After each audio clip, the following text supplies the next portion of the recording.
السلام عليكم ورحمة الله وبركاته. النحو الواضح المرحلة الثانوية الجزء الثالث. நஹ்வு الواضح கிதாபில் இரண்டாம் நிலையான இதில் மூன்றாம் பாகத்தை நாம் கண்டு கொண்டிருக்கின்றோம். அல்ஹம்துலில்லாஹ். இது அரபி இலக்கணத்தை பற்றி பேசக்கூடிய ஒரு அழகிய புத்தகமாகும். இதில் நம்மளுக்கு அம்சிலா, உதாரணங்கள், ஆய்வு, காயிதா, சட்டங்கள், இதனுடைய தனித்துவமான பயிற்சிகள் என பல விஷயங்கள் நம்மளுக்கு தருகிறார்கள். அதை தொடர்ந்து காண்போம், வாருங்கள். அல்ஹம்துலில்லாஹ். இந்த சேவைகளை செவ்வன செய்து வரும் ரகீப் எஜுகேஷனல் ட்ரஸ்டிற்காக அதிகமாக துஆ செய்யுங்கள். இந்த சேவைகள் எவ்வித தொய்வின்றி தொடர்ந்து நடைபெறுவதற்காக துஆ செய்யுங்கள். இன்னும் ஆதரவு தாருங்கள். நன்மையில் ஒன்று சேருவோம், முந்திக் கொள்வோம். நீங்களும் இந்த சேவையில் ஒன்று சேருவதற்காக இங்கே QR ஸ்கேன் கொடுக்கப்பட்டுள்ளது, இங்கே அக்கௌண்ட் டீடைல்ஸ் கொடுக்கப்பட்டுள்ளது. ஆகவே உங்களையும் இந்த தீன் சேவையில் இணைத்துக் கொள்ளுங்கள். நன்மையில் ஒன்று சேருவோம், முந்திக் கொள்வோம். அல்ஹம்துலில்லாஹ். நஸப் என்ற பொது தலைப்பின் கீழ் பல சட்டங்களை நாம் பார்த்தோம். நஸப் என்றால் என்ன?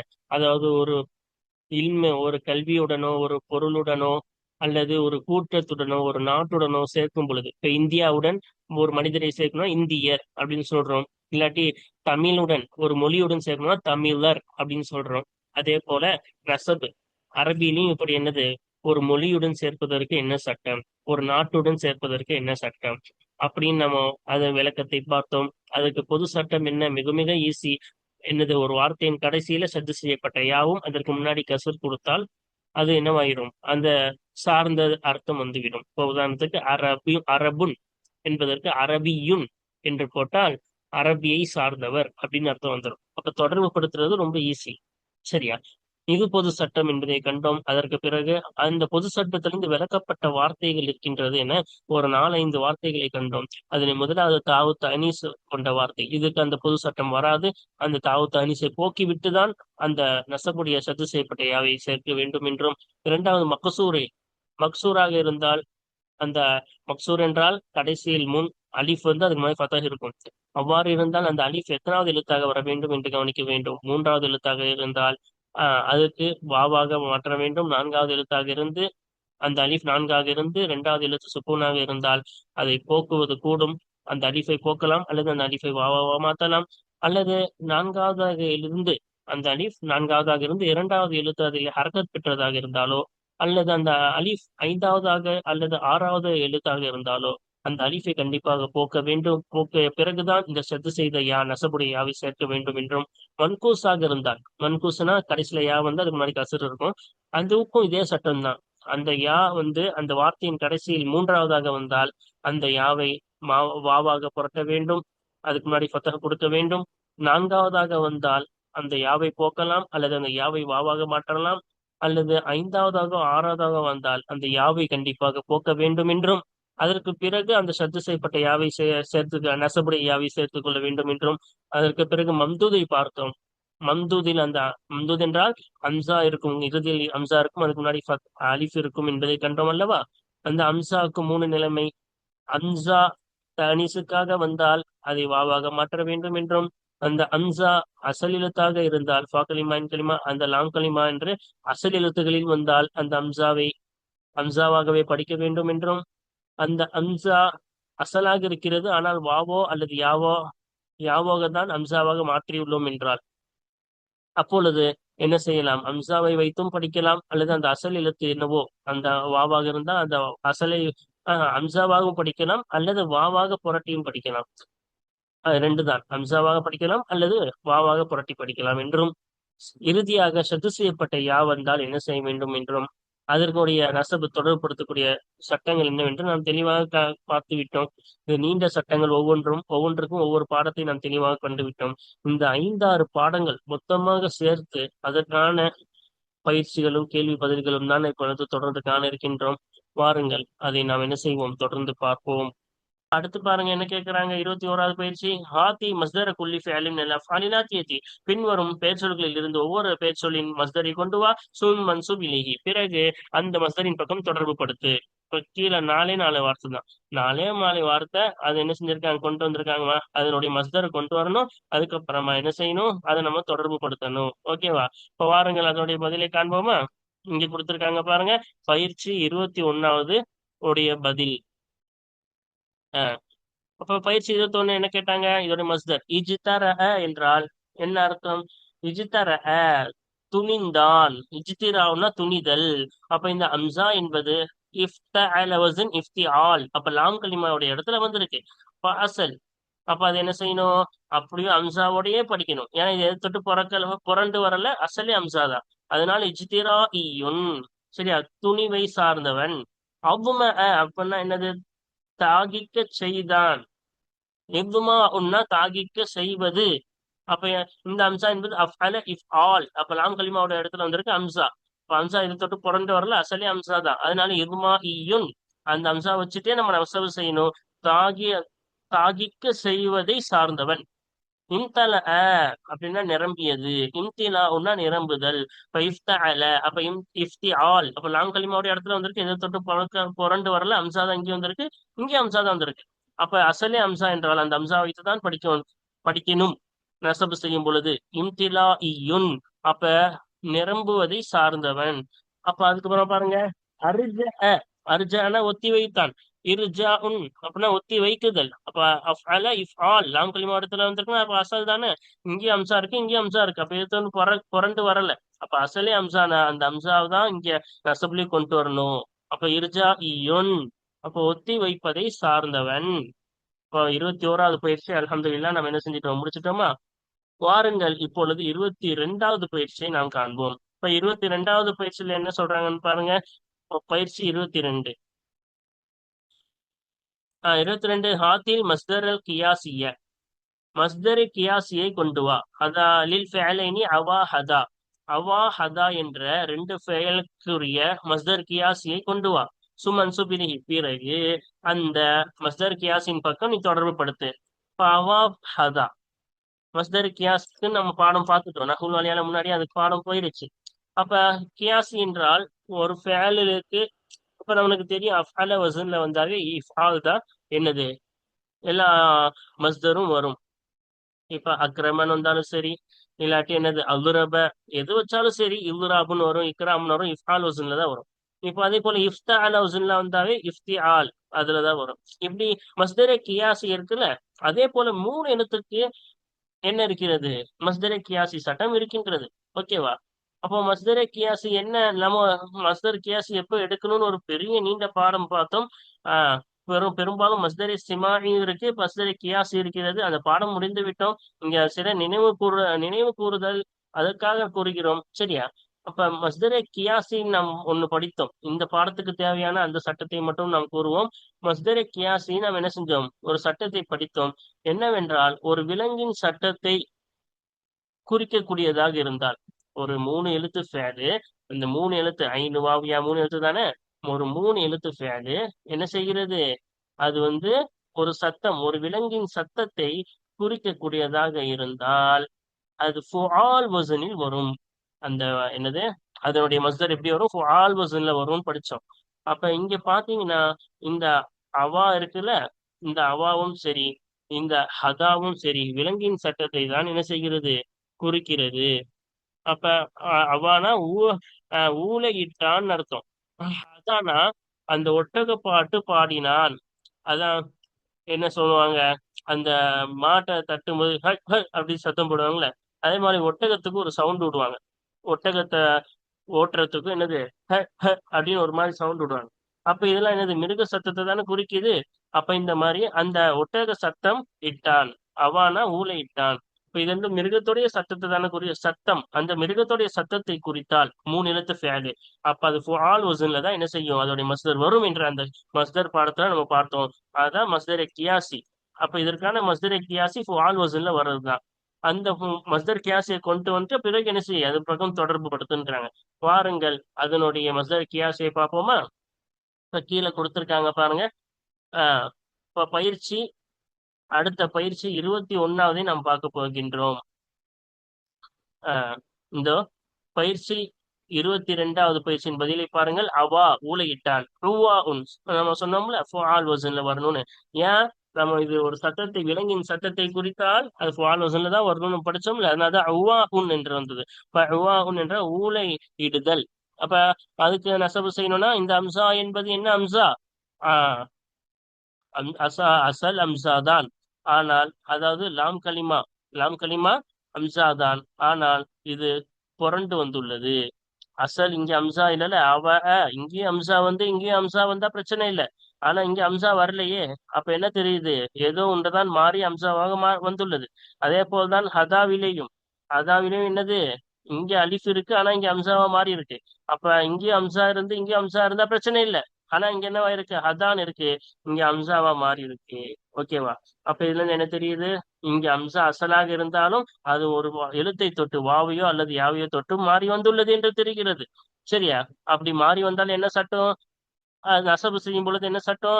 அந்த அம்சா வைத்தும் நம்ம நசபு செய்யலாம், இல்ல அந்த அம்சாவை வாவா மாத்தியும் நசபு செய்யலாம். அதான் பாருங்க, அவானா ஊழையிட்டான், உன்னா ஊழையிடுதல், ஈயுன்னா ஊழையிடுவதை சார்ந்தவன், அல்லது உவாவியுன் ஊழையிடுவதை சார்ந்தவன். இங்க பாத்தீங்களா, அம்சா வச்சுட்டு நம்ம நசபு செஞ்சிருக்கோம். இங்க உவாவியுன் அந்த அம்சா வாவா மாத்தியும் நசபு செஞ்சிருக்கோம். அடுத்து பாருங்க, ஹதா அந்த ஒட்டக சத்தத்தை இட்டான், உன்னா அந்த ஒட்டக பாட்டு. ஆஹ் அப்ப ஈயுன்னா அந்த ஒட்டக பாட்டை சார்ந்தவன், அல்லது ஹுதாவியுன் அந்த ஒட்டக பாட்டை சார்ந்தவன். இப்ப இந்த அம்சா வச்சு நம்ம படிச்சிருக்கோம். அந்த அம்சாவை வாவா மாத்தி நம்ம என்ன செஞ்சிருக்கோம்? படிச்சிருக்கோம். பாருங்கள், அல்ஹம்துலில்லாஹ் இந்த பயிற்சியை நாம் முடித்து விட்டோமா? வாருங்கள் இப்பொழுது நாம் அடுத்த பயிற்சியை காண்போம். அப்ப அடுத்த பயிற்சியை பாருங்கள். பயிற்சி 23. இப்ப பயிற்சி 23ல என்ன சொல்றாங்க? ஒண்ணு, உன்சுபிலா இஸ்மைனி மம்தூதைனி ஹம்சத்துஹுமா லிதஅனீசி. மம்தூதான ரெண்டு பெயர் சொல்லின் பக்கம் தொடர்பு படுத்து. ஹம்சத்துஹுமா அவ்விரண்டினுடைய ஹம்சாவாகிறது லிதஅனீசி பெண்பாலுக்காக வருமே. அத்தகைய ரெண்டு மம்தூதான இஸ்மின் பக்கம் தொடர்பு படுத்து. மம்தூதனா என்ன? ஒரு வார்த்தையின் கடைசியில ஹம்சா வந்து அதுக்கு முன்னாடி அலிஃப் வந்தா அது என்னது? மம்தூதுல. அடுத்த ரெண்டாவது பாருங்க, உன்சுபிலா இஸ்மைனி மம்தூதைனி மம்தூதான ரெண்டு பெயர் சொல்லின் பக்கம் தொடர்பு படுத்து. ஹம்சத்துஹுமா அந்த ரெண்டு மம்தூதான இஸ்மின் ஹம்சாவாகிறது. முன்கலிபத்து நான் அஸ்லின் ஒரு அஸ்லை தொட்டும் புரண்டதாக இருக்குமே. அத்தகைய மம்தூதான ரெண்டு பெயர்ச்சொலை பக்கம் நீ தொடர்பு படுத்து. அப்ப ஃபர்ஸ்ட் வந்து ரெண்டு மம்தூதான இஸ்மு, அதுல அம்சா கடைசியில வரும், அது தானிஸுக்காக வரும். இது ரெண்டு மம்தூதான இஸ்மு, அதுல அம்சா கடைசியில வரும், அது தானிஸுக்காக இல்ல, அசல் லாம் கலிமாவா வரும். அதுவும் என்னது?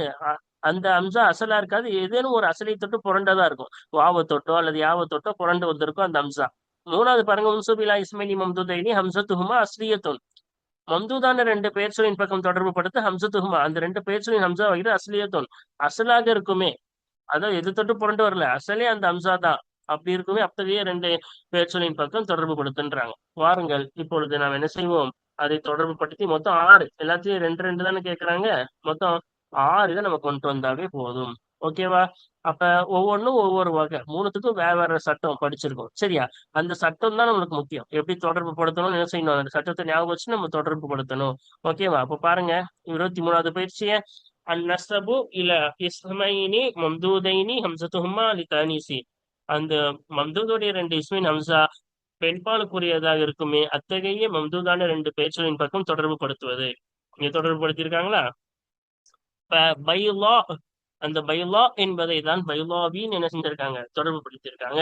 சரியா? அப்ப வி பைலாவியுனா அந்த என்ன சொல்லுன்னா முட்டை வடிவை சார்ந்தது. ஓகேவா? இல்லாட்டி வெள்ளை நிறத்தை சார்ந்தது அப்படின்னு சொல்லலாம். இன்னொன்னு வந்து ஹதுராவியு அப்படின்னா பசுமையை சார்ந்தது. ஹதுரா அப்படின்னா பச்சை நிறத்தை சார்ந்ததுன்னு கூட சொல்லலாம். சரியா? அப்ப ஹல்ராவியுனா என்னது? ஹல்ரா அந்த அம்சா வந்து தானிசுக்காக உரியது. அந்த அம்சா என்ன செஞ்சிருக்கோம்? வாவா மாத்திருக்கோம். பைலா அந்த அம்சா வரும், அந்த அம்சாவை தான் என்ன செஞ்சிருக்கோம்? வாவா மாத்திருக்கோம். சரியா? வாவா தானே மாத்தணும் தானிசுக்காக வந்தா. ஏன் அதுக்கு முன்னாடியே அசல் எழுத்துக்கள் போயிருச்சு, 3 எழுத்துக்கள். இங்கேயும் 3 எழுத்துக்கள் அசல் போயிருச்சு. அந்த அம்சா என்னது? தானிசுக்காக வந்து அதை வாவா மாத்தணும். அதை வாவா மாத்தி ரெண்டு இஸ்மு நம்ம சொல்லிட்டோம். சரி, அடுத்து பாருங்க, நசபு இலா இஸ்மைனி மம்தூதைனி ஹம்சத்துஹுமா முன்கலிபத்துன் அஸ்லின். இப்ப அசலை தொட்டும் புரண்ட அவ்விரண்டு அந்த மம்தூதான ரெண்டு இஸ்மின் ஹம்சாவாகிறது. அசலை தொட்டும் புரண்டதாக இருக்குமே. அத்தகைய மம்தூதான ரெண்டு பெயர்ச்சொலின் பக்கம் தொடர்பு படுத்துவது. இங்க பாருங்க, இங்க இருக்கா கிசா ஈயுன் வ கிசாவியுன். அப்ப இதுல இருந்து என்ன தெரியுது? கிசா ஈன்னு படிக்கலாம், கிசா வின்னு படிக்கலாம். ஏன்? இது வந்து அசல் கிசா உன் என்பதுடைய நசபு செஞ்ச வார்த்தை தான் அது கிசா ஈயுன். கிசாபியுன்னு படிக்கலாம். ஏன்? இதுல வர அம்சா கிசா உன் என்ற அந்த அம்சா என்பது லாங்கலிமா. லாங்கலிமா இல்லாம இது புரண்டு வந்திருக்கிறது. ஓகேவா? இது என்ன செஞ்சிருக்கு? ஒரு அசல் அந்த யாவிலிருந்து புரண்டு அம்சாவா வந்திருக்கு. அதனால அந்த அம்சா புரண்டு வந்தா என்ன சட்டம்? அது கிசா ஈன்னு படிக்கலாம், அம்சா வச்சே படிக்கலாம், இல்லாட்டி அம்சா வாவா மாத்தியும் படிக்கலாம். சரியா? அப்ப ஆடையை சார்ந்தவன் அர்த்தம். இப்ப பினா ஈயுன் பினா வீயுன் ரெண்டுமே படிக்கலாம். ஏன்? இதுவும் என்னது அம்சா அசல். இந்த அம்சா என்னது அசல். ஆனா இது அசலை விட்டு என்ன இருக்கு? யா தான் அசல். அந்த யாவை தொட்டு புரண்டு அம்சாவா வந்திருக்கு. பினா உன் என்று அந்த அம்சா பினாயுன் யா அம்சாவா மாறி வந்திருக்கு. அப்ப ஒரு யாவை தொட்டு மாறி அசல் அம்சா வந்துச்சுன்னா அந்த அம்சா வச்சுட்டே படிக்கலாம், இல்லாட்டி அந்த அம்சா மாத்தியும் படிக்கலாம். இப்ப பினா ஈயுன் இல்லாட்டி பினா அவியுன். அப்ப கட்டுவதை சார்ந்தது, கட்டுவதை சார்ந்தவன் அப்படின்னு கூட சொல்லலாம். சரியா? இப்ப அடுத்து பாருங்க, நசபு இலா இஸ்மைனி மம்தூதைனி ஹம்சத்துஹுமா அஸ்லியத்துன். அந்த மம்தூதான ரெண்டு இஸ்மின் ஹம்சாவாகிறது அசலாக இருக்குமே, அப்படிப்பட்ட மம்தூதான ரெண்டு பேச்சொலின் பக்கம் தொடர்பு படுத்துவது. பாருங்க, இங்க இருக்கா குர்ராஇயுன். அப்ப குர்ரா என்னது? குர்ராஇயுன்னா என்ன அர்த்தம்? படிப்பவர்களை சார்ந்தவன். அப்ப இந்த குர்ரா அப்படின்னா படிப்பவர்கள், ஓதுபவர்கள். அப்படி குர்ரால் அம்சா வருது அசல் அம்சா. கரஅது அந்த அம்சா எது தொட்டு போறோம்ல அசலி அம்சா தான். அப்ப லாம் கலிமா அது அப்ப அசலி அம்சாவா இருக்கும்போது அது அம்சா வச்சுதான் படிக்கணும். அதனாலதான் அம்சாவோடு நம்ம அம்சா செஞ்சோம். குர்ரா ஈயுன் ஓதுபவர்களை சார்ந்தவன். அப்ப இபத்திதா ஈயுன் இந்த அம்சாவும் அசல். லாம் கலிமா இஃப்திஆல் வசன் இபத்திதா இஃப்திஆல். அப்ப லாம் கலிமால அம்சா வந்திருக்கு. அது அம்சா வாவையாவோ தொட்டு புரண்டு அம்சாவோ மாறல அசல் அம்சா. அதனால அசல் அம்சாவா இருந்தா அந்த அம்சாவு கூடயேதான் யாவ் சேர்க்கணும், தவிர அந்த அம்சாவை மாத்தக்கூடாது. அதனாலதான் மாத்தல. இப்திதாஇயுன் என்றால் ஆரம்பத்தை சார்ந்தவன். அல்ஹம்துலில்லாஹ். நம்ம இந்த மூணு சட்டத்தை ஞாபகம் வச்சுக்கணும். தானிஸுக்கான அம்சாவா இருந்தா வாவா மாத்தணும். இல்ல அசல் அம்சாவா இருக்கு ஆனா எதாச்சும் தொட்டு புரண்டதா இருந்தா அது அம்சா வச்சே படிக்கலாம், இல்லாட்டி வாவா மாத்தலாம். இல்ல அசல் அம்சா இதை தொட்டும் புரளல, அசலே அம்சா தான் என்றால் அம்சா வச்சுதான் படிக்கணும். அல்ஹம்துலில்லாஹ், இந்த சட்டத்தை எல்லாம் நாம் தெளிவாக கண்டுவிட்டோம். இப்பொழுது நாம் 24வது பயிற்சியை தொடங்க உள்ளோம். இப்ப 24வது பயிற்சியில என்ன கேட்கிறாங்க பாருங்க. உன்சுப் இலா குல்லி இஸ்மி மினல் அஸ்மா இல் ஆத்தியதி. பின்வரும் பெயர்ச்சொல்களில் இருந்து ஒவ்வொரு பெயர்ச்சொல்லின் பக்கம் நீ தொடர்பு படுத்து. இப்ப பின்னாடி சில பெயர்ச்சொல்களை தருகிறார்கள், அதனுடன் நம்ம என்ன செஞ்சா போதும்? தொடர்பு படுத்தினாவே போதும். ஓகேவா? அப்ப வாருங்கள் இந்த பயிற்சிகளை இப்பொழுது காண்போமா? அப்ப பயிற்சி 24 இப்ப நம்ம என்ன செய்ய போறோம்? அதனுடைய பதில்களை தான் காண இருக்கின்றோம். இப்ப பயிற்சி 24 பாருங்க. ஃபர்ஸ்ட் என்ன கேக்குறாங்க? ஃபர்ஸ்ட் நம்மளுக்கு தெரிஞ்ச வார்த்தை தான் கனியுன். அப்ப இதெல்லாம் கடைசியில சத்து செய்யப்பட்டயா கடைசியில அந்த சட்டம் படிச்சோம்ல, அதற்கான பயிற்சி தான் இப்ப வழங்க போறாங்க. கனியுன்னா என்ன? செல்வந்தன். அப்ப அதனோட நம்ம தொடர்பு படுத்தணும்னா, இப்ப சத்து செய்யப்பட்ட யாவுக்கு முன்னாடி ரெண்டு எழுத்து இருந்தா என்ன செய்யணும்? அந்த சத்து செய்யப்பட்ட யாவை தூக்கிட்டு அந்த இடத்துல வா வரணும்னு படிச்சோம்ல, பாருங்க. அதுக்கு முன்னாடி ஃபத்தஹ் செய்யணும். சரியா? கனியுன் கனவியுன். சரியா? அப்ப அந்த சத்து செய்யப்பட்ட யா இங்க இல்ல பாத்தீங்க. இந்த யா நசப்புடைய யா. அப்ப அதுக்கு முன்னாடி ஒரு யா வரணும். அந்த யாவுக்கு பதிலா என்ன வந்திருக்கு? சத்து செய்யப்பட்ட யா வரணும். அந்த யாவை தூக்கிட்டு தான் வாவு வச்சிருக்கோம். சரியா? அப்ப கனவியுன். அப்ப செல்வந்தனை சார்ந்தவன். ஓகேவா? அதுக்கப்புறம் பாருங்க, கையிமுன் மதிப்பு மிக்கவன். சரியா? அப்ப நேரானது, அப்படி நிலையானது, நிலையாக இருப்பவன் அப்படின்னு அர்த்தம். சரியா? அப்ப அதுல பாருங்க, சத்து செய்யப்பட்ட நடுவுல வந்தா அதுல கையீம் ரெண்டாவது யாவுக்கு கசர் இருந்தா அந்த கசர் செய்யப்பட்ட யாவை தூக்கிட்டு சுக்குன் உள்ள யா மட்டும் வச்சுக்கணும். அந்த ரெண்டு யால கசர் செய்யப்பட்ட யாவை தூக்கிட்டு சுக்குன் உள்ள யா மட்டும் வச்சுட்டு நம்ம படிக்கணும். சட்டம்லாம் நம்ம பார்த்தாச்சு, நம்ம அதுக்கு உதாரணம் மட்டும் தான் சொல்றோம். சரியா? கைமியுன். அப்ப என்னது? அப்ப என்னது? நேராக இருக்கக்கூடியதை சார்ந்தவர். சரியா? அதுக்கப்புறம் பாருங்க, மன்சியுன். மன்சியுன் இதுல சத்து செய்யப்பட்ட யாவுக்கு முன்னாடி மூணு எழுத்து இருக்கு. இப்ப சத்து செய்யப்பட்ட யாவுக்கு முன்னாடி மூணு எழுத்து இருந்தா அந்த சத்து செய்யப்பட்ட யாவை போக்கிடணும். சரியா? இப்ப மன்சியுன்னா மறைக்கப்பட்டதுன்னு அர்த்தம். அப்ப இந்த சத்து செய்யப்பட்ட யாவை தூக்கிட்டு இதே இடத்துல என்ன செய்யணும்? நசபுடைய யாவை சேர்த்துடணும். இதுவும் மன்சியுன் பார்க்க ஒரே மாதிரி இருக்கும், ஆனா இது அசல்யா சத்து செய்யப்பட்ட யா. இந்த இதுல வரக்கூடிய அந்த சத்து செய்யப்பட்ட யா என்பது என்னது? நசபுடைய யா. அப்ப இது மறைக்கப்பட்டது அப்படின்னு அர்த்தம். மறைக்கப்படக்கூடியது, இது மறைக்கப்படக்கூடியதை சார்ந்ததுன்னு அர்த்தம். சரியா? அதே போலதான் ஷாஃபிஇயு அப்படின்னா ஷாஃபி என்ற ஷாஃபி ஷாஃபி என்ற மதுஹப். இந்த ஷாஃபிஇ என்பது எதை குறிக்கும்? அவர்களின் வழிமுறையை சார்ந்தவர். ஷாஃபி என்ற வழிமுறையை சார்ந்தவர், அந்த என்னது மரபை சார்ந்தவர் அர்த்தம். சரியா? இமாம் ஷாஃபி ரஹ்மத்துல்லாஹி இருக்காங்களே, அந்த ஷாஃபி என்பது எது குறிக்கும்? ஷாஃபி மதுஹபை, ஷாஃபி வழிமுறையை சார்ந்தவர். ஓகேவா? அப்ப இந்த யா என்பது ஷாஃபி வழிமுறையை சார்ந்தவரை குறிக்கும். இந்த ஷாஃபிஈ என்பது இந்த யா வந்து எத்தனாவது? அஞ்சாவது வந்திருக்கு. அப்ப இந்த யாவை தூக்கிட்டு இங்க என்ன செய்யணும்? நம்ம நசபுடைய யாவை சேர்த்துக்கணும். ஓகேவா? அப்ப இந்த யா இதை குறிக்கும். ஷாஃபி ஷாஃபிஈ மதுஹபை சார்ந்தவர் அந்த நபரை. ஷாஃபிஈ என்பது இமாம் ஷாஃபி ரஹ்மத்துல்லாஹுடைய பெயர். அப்ப இமாம் ஷாஃபிஈ ரஹ்மத்துல்லாஹிக்கு ஷாஃபிஈன்னு ஏன் வந்துச்சு? அவங்க வந்து ஷாஃபி என்ற மரபில் வந்ததால் ஷாஃபி மரபை சார்ந்தவர். இங்க வந்து என்ன சொல்றோம்? அந்த ஷாஃபி ரஹ்மத்துல்லாஹி அலைஹி அவங்களை சார்ந்தவர்கள். ஷாஃபி மதத்தை பின்பற்றவங்களும் ஷாஃபிஈன்போம். அப்ப அந்த ஷாஃபி என்பது என்னது? ஷாஃபி மரபை சார்ந்தவர் அர்த்தமா? கிடையாது. இந்த ஷாஃபி இமாமை சார்ந்தவர். அப்ப ஷாஃபிஈ இந்த யாவோட சேர்த்துட்டு ஒன்னொன்னு யாவை சேர்க்கணும். ஷாஃபி இமாமை சார்ந்தவர். ஆனா ரெண்டு யாவும் சேர்க்க கூடாது. சத்து செய்யப்பட்ட யாவை என்ன செஞ்சிடணும்? போக்கிட்டு அந்த ஐனோட சேர்த்துடணும். ஓகேவா? அப்படி சேர்த்துதான் ஷாஃபிஈ இமாமை சார்ந்தவர் அப்படின்னு வந்திருக்கு. ஓகேவா? அதுக்கப்புறமா பாருங்க, தக்கியத்துனா புத்திசாலி. அப்ப சத்து செய்யப்பட்ட யாக்கு முன்னாடி ரெண்டு எழுத்து இருக்கு. அப்ப சத்து செய்யப்பட்ட இடத்துல வாவு போடுவோம். இப்ப தக்கவியுன் புத்திசாலியை சார்ந்தவர். அதுக்கப்புறம் பாருங்க, ஹையத்துன். ஹையத்துனா உயிர் உள்ளவன் அப்படின்னு அர்த்தம். இல்லாட்டி பாம்புன்னு கூட சொல்லலாம். ஓகேவா?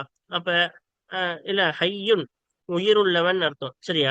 அப்ப ஹையுன் என்பதற்கு முன்னாடி ஒரு எழுத்து இருக்கு. இப்போ ஒரு எழுத்து இருந்தா என்ன செய்யணும்? அந்த யாவை ரெண்டா பிரிச்சு அந்த ரெண்டாவது யாவை வாவா மாத்தணும், முதலாவது யாவை அசலா மாத்தணும்.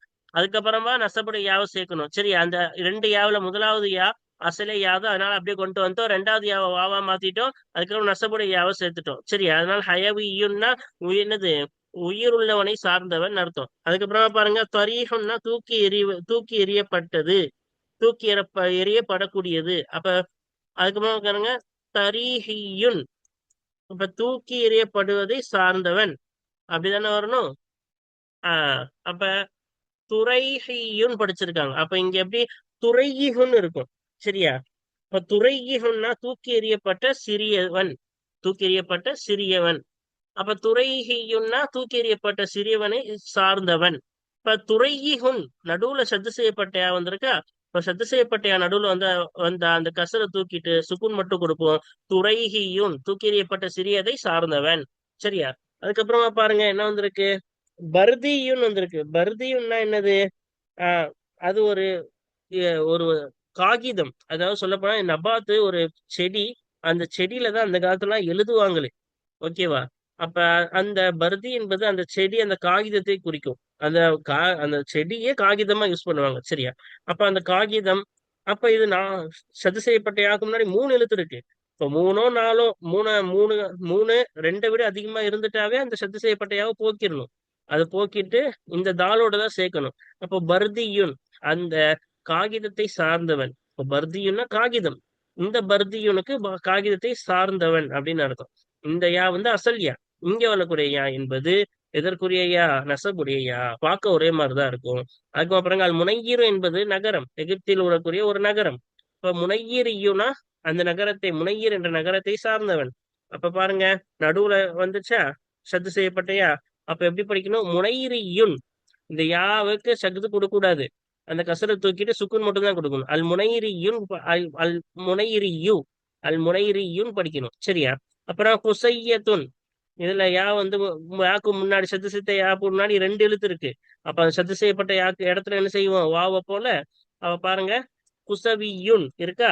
இந்த சத்து செய்யப்பட்ட யாவுக்கு பதிலா என்ன செஞ்சிருக்கோம்? வாவ வச்சிருக்கோம். தனி யா தாவை போக்கிடுவோம். அப்ப குசவியுன். சரியா? அப்ப என்ன அர்த்தம்? இந்த இடத்துல அர்த்தம் சொல்லல. அப்ப என்ன அர்த்தம்னா தொலைவானதுன்னு அர்த்தம். குசையத்துன்னா தொலைவானது. அப்ப குசவியுன்னா தொலைவானதை சார்ந்ததுன்னு அர்த்தம். சரியா? அடுத்து அல் இஸ்கந்தரியத்து, அலெக்சாண்ட்ரியா நகரம். நகரம் நமக்கு தெரியும். அப்ப யார் ரொம்ப தூரமா இருக்கு. சது இல்ல, அல் இஸ்கந்தரியத்து சது செய்யப்பட்ட யாவுக்கு முன்னாடி நிறைய எழுத்து வந்துருச்சு. அப்ப யாவை தாராளமா போக்கிடலாம். இந்த தாவையும் தழிசுனைத்தா பொதுவாக போக்கிடுவோம், நமக்கு தெரியும். அப்ப ரெண்டத்தையும் போக்கிட்டு அல் இஸ்கந்தர் யூ, அல் இஸ்கந்தர் யூ. அப்ப அலெக்சாண்ட்ரியா நகரத்தை சார்ந்தவன். சரியா? பாருங்க, அல் குனையிசத்து. அல் குனையிசத்து என்பது ஒரு நகரம், ஒரு நகரத்தின் பெயர் தான் அல் குனையிசத். அப்ப நடுவுல சத்து செய்யப்பட்ட யா வந்து அது கசுரு வந்தா அந்த கசுரோட யாவை போக்கிறோம்ல, போக்கிட்டு அல் குனைசியூன் படிக்கணும். சரியா? அப்ப அந்த குனையிசத் என்ற நகரத்தை சார்ந்தவன். அப்ப அதுக்கப்புறம் பாருங்க, சுகையுன். சுகையன்னா கொடை கொடுக்கக்கூடிய சிறியவன். அப்ப அந்த சத்து செய்யப்பட்ட யாவுக்குன்னா ரெண்டு எழுத்து இருந்தா அந்த சத்து செய்யப்பட்ட யாவு வாவாமா என்ன செய்வோம், அந்த இடத்துல வாவு போடுவோம்ல. அப்ப சுகவியுன். அப்ப என்னது, கொடை கொடுக்கக்கூடிய சிறியவனை சார்ந்தவன். அடுத்தது என்னது, அல் மனுஃபியத்து. மனுஃபியத்துனா ஒரு நகரம், எகிப்தில் இருக்கக்கூடிய என்னது ஒரு நகரம் தான் இந்த மனுஃபியா. அப்ப அது அந்த நகரத்தை சார்ந்தவன். இப்ப சத்து செய்யப்பட்ட யாவுக்கு முன்னாடி நிறைய எழுத்து வந்துருச்சு, அந்த சத்து செய்யப்பட்ட யாவை போக்கிடணும், தானே சொல்லிய தாவியம் போக்கிடணும். இப்ப என்ன படிக்கணும், அல் மனுஃபியூ. சரி, அந்த மனுஃபியத் நகரத்தை சார்ந்தவன். அடுத்து பாருங்க, கடைசியா நம்மளுக்கு ஒரு ஊருடைய பேரை சொல்லி முடிக்கிறாங்க, அல் மர்ரியா. அல் மர்ரியத்துன்னு அர்த்தம். சரியா? இப்ப அல் மர்ரியத்துன்றது ஃபேமஸா இருந்தது, ஸ்பெயின்ல ஒரு நகரம், உந்துலூசின்னு அரபியில சொல்லுவாங்க. அந்த ஸ்பெயின் நகரத்திலே நாட்டிலே அந்த ஸ்பெயின் நாட்டிலே இருக்கக்கூடிய ஒரு ஃபேமஸான ஒரு நகரம் தான் இந்த மர்ரியத்து என்பது. இந்த அல்மேரியா இருக்குல்ல, அந்த அல்மேரியா அலிஃப்லாம் கிடையாது, இது அசல் அல்மேரியா. அல்மேரியான்னு சொல்லி இங்கிலீஷ்ல சொல்லுவாங்க. அப்ப ஒன்னு ரெண்டு இது இந்த அலிஃப்லாம், அலிஃப்லாம் மாரிஃபா கிடையாது, அசல் அலிஃப்லாம் வார்த்தையிலேயே வரக்கூடிய அலிஃப்லாம். அதனால இதே கணக்கு வைக்கணும், அலிஃபு லாமு மீமு ரா. இப்ப 4 எழுத்துக்கு அப்புறமா என்ன வந்திருக்கு, சத்து செய்யப்பட்ட யா வந்திருக்கிறது. 4 எழுத்து வந்துருச்சுனாவே என்னது, அந்த சத்து செய்யப்பட்ட யாவை போக்குறோம், தானி சொல்லிய தாவை போக்குறோம். அல் மிர்ரி அல் மர்ரியூன் படிக்கணும். அல் மர்ரியூனா அந்த அல் மர்ரியா நகரத்தை சார்ந்தவன். ஓகேவா? அப்ப பாருங்க, சத்து செய்யப்பட்ட யாக்குன்னா 4 எழுத்து இருக்கு, 2 எழுத்து நினைச்ச கூடாது. ஏன்னா இந்த அலிஃப்லாமும் மாரிஃபாவுடைய அலிஃப்லாம் தான், அந்த நகரத்துடைய பேரு இப்படிதான் ஆரம்பிக்கும், அல் மர்ரியா. ஓகேவா? அப்ப அந்த மர்ரியா நகரத்தை சார்ந்தவன் அர்த்தம். சரியா? அப்ப இதான சட்டம். அப்ப ஷார்ட்டா நம்ம சட்டத்தை சொல்லணும்னா, சத்து செய்யப்பட்ட யாவுக்கு முன்னாடி ஒரு எழுத்து இருந்தா, இந்த இங்க மாதிரி ஒரு எழுத்து இருந்தா அந்த ரெண்டு யாவுல ஃபர்ஸ்ட் யாவை அசனின் பக்கம் மாத்தணும், ரெண்டாவது யாவை வாவா மாத்தணும். சத்து செய்யப்பட்ட யாவுக்கு முன்னாடி 2 எழுத்து இருந்தா, இதே மாதிரி சத்து செய்யப்பட்ட யாவுக்கு முன்னாடி 2 எழுத்து இருந்தா அந்த சத்து செய்யப்பட்ட யாவை இடத்துல வாவு போடணும். சத்து செய்யப்பட்ட எழுத்துக்கு முன்னாடி 3 எழுத்து, 2 விட அதிகமா 3ஓ 4ஓ 5 எத்தனை இருந்தாலும் சரி, அந்த சத்து செய்யப்பட்ட யாவையே போக்கிடணும். அதுவும் சத்து செய்யப்பட்ட யா நடுவுல வந்துச்சுன்னா, அதுக்கு ரெண்டாவது அந்த சத்து செய்யப்பட்ட யாவுக்கு கசர் இருந்துச்சுன்னா, இந்த கசர் உள்ள யாவை போக்கிட்டு வெறும் சுக்கூன் மட்டும் வச்சு படிக்கணும். கையிமுன் கைமியுன், இங்க வெறும் சுக்கூன் வச்சு படிச்சோம். இந்த மாதிரி அல்ஹம்துலில்லாஹ், இதான் சட்டம். வாருங்கள், தொடர்ந்து அடுத்த பயிற்சிகளை தொடர்ந்து காண்போம். அஸ்ஸலாமு அலைக்கும் வரஹ்மத்துல்லாஹி வபரகாத்துஹு.